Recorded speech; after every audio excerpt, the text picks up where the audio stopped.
Radadra badi. Hello mga kasiyers! Panibagong buhay, panibagong chismis.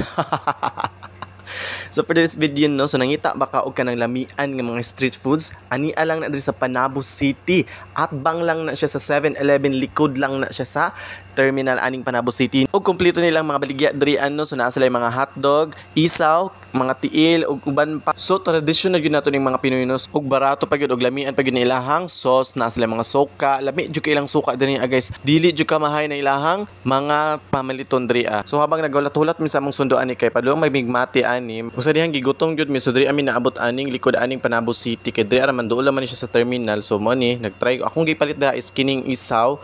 Kurang I don't think so og isaw ba na siya, basta mao na siya. So tapos sabayan ako og kanang sa tawag ni rice. So og moadto jud ka aning mga ning-aning nga mga street foods, makatipid jud ka. Ang mga 100 pesos is dili gid siya mahurot no, kay barato ra gyud pag ilang baligya. Ni tag 5, tag G's, ang labi na ilang juice, na lang sa tag G's, so ma-afford lang gyud nimo siya no.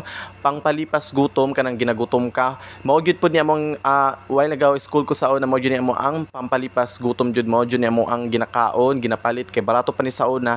Ug mas barato karon gihapon no, mas barato jud kaayo ni sa una no. Maura jud ni among madali inig out na mo sa school. So tradisyon na ginato ning mga Pinoy no nga naa na gyud mga street foods, labi na ning mga tinai, kini mga isaw, mga barbecue. So lamian jud kaayo no, so dili ang takoto. Bye bye until my next vlog.